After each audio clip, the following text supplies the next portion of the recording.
Has talking to strangers been a challenge for you? Do you find it harder to make friends as you get older? Has the pandemic made it even more challenging for you to interact with people that you don't know? Our social skills are like a muscle, and if we don't work them, they will get weak, making them even harder to use them when we need to use them the most. Did you know that studies have shown that talking to strangers not only makes us happier, but also less stressed? Connecting with strangers and new people on a regular basis is vital for leveling up your life, and I'm going to share with you some ways you can do that as easily as possible. I'm Thomas Edwards, creator and author of The One-Up Effect, helping you have fun becoming your best self through purpose, play, passion, and performance. In this video today, I'm going to share with you 7 ways to start a conversation with a complete stranger.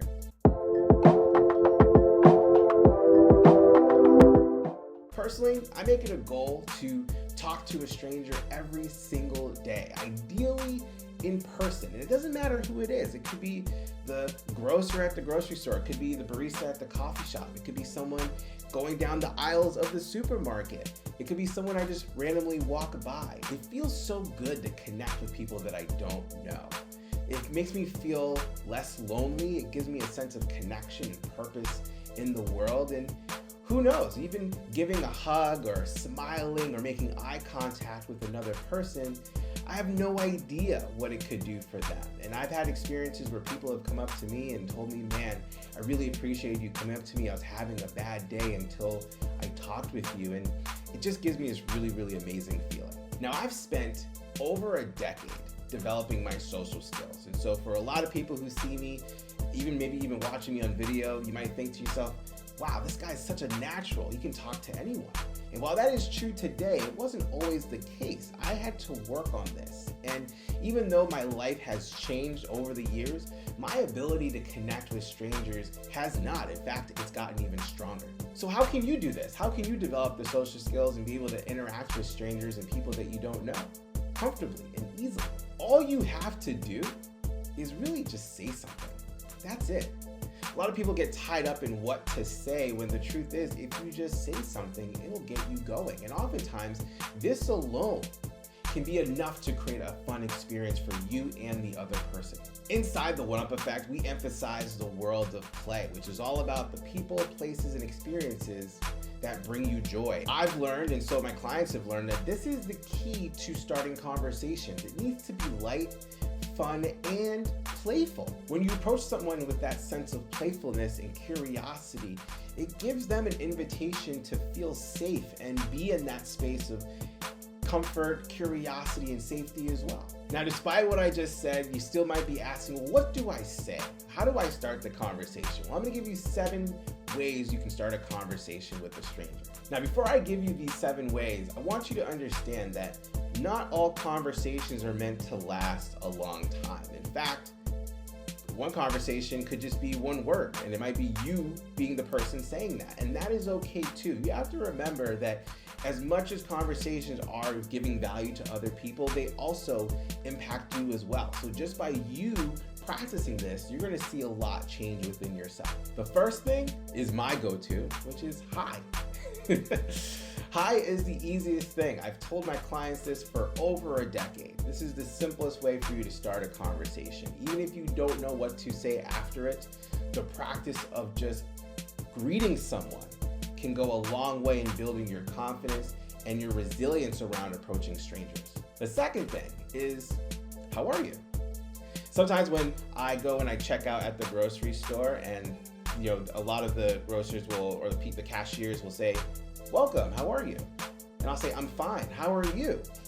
Even that little extra, how are you, I notice surprises people. They don't expect to be reciprocated in that way. And it makes them feel really, really good. But it's, once again, a very simple thing that can keep the conversation going. So if you take, hi, how are you? It really does create an opportunity to build comfort, not just within yourself, but with the other person as well. The third one is, I love your, whatever it is that you notice about them. Sometimes it could be if you're at a bar, hey, I love that drink, what is that? When I used to dress up a lot and I go out to bars in New York, I'd wear a blazer, pocket square, sometimes a bow tie.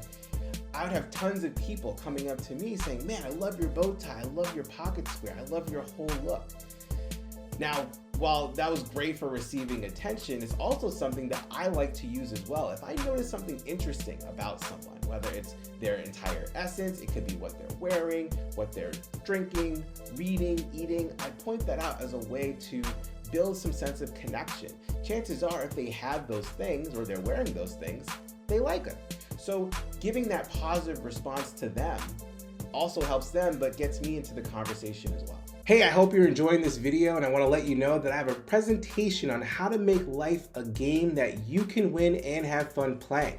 And if you want free access to it, you can click the link below in the description, or you can wait until the end of this video, or you can directly go to thomasedwardsjr.com/webinar and you can watch it there. A great follow-up question to that is, where did you get that thing? So if you're someone who would be curious about owning something like that, or just out of curiosity, maybe there's a story behind why they have that thing, you can open up a world of possibilities. They may have gotten that particular dress while they were traveling abroad. They might have gotten that laptop from a friend of theirs, maybe not directly from a store. Whatever it may be, it gives them an opening for where the conversation can go. Another simple one that I like to use is by asking, hey, is that the new iPhone or the new Galaxy or the new tech? If someone is using that, chances are they really like it and they like having the latest thing. You can start a whole world of conversation around someone's love of a particular tech device. Another great question I like to ask someone is, what's the best thing about this place? You know, especially if I haven't been to a place, whether it's a restaurant or a city, it's almost like I'm getting insider information from someone who might have lived there or gone to this place on a regular basis. And so I get this amazing opportunity to hear what their experience of the best thing about that place is, but they also get this feeling of, hey, I'm giving some value to someone else who actually wants to know. It creates this really great initial experience. And another thing that I like to do at restaurants or at bars or a coffee shop or any place where you're particularly ordering something, I always like to ask, what do you usually get here? And this is awesome because, once again, it can go into a very different direction. They might have an answer that you particularly like. Maybe you're into the same types of foods. What these conversation starters do is it helps you learn the art of observation. And the things that you observe become now context in which you can start conversation with someone as naturally as possible using things that you might have in common. And when you're able to position things where you have it in common, it allows safety. It allows the walls to be dropped, and it gives an opportunity for you to have a moment of connection with someone that you otherwise wouldn't really know. And what it really instills is this idea that even though you may not necessarily know that person, there is a part of you that does know that person. And that's because we're all human beings living on this earth. And we need that reminder by going out and connecting with other people that we don't know to see some similarities, as opposed to focusing on the differences between us. I hope you found that video fun and useful. And if you want to get that free presentation on how to make life a game that you can win and have fun playing, click the link below.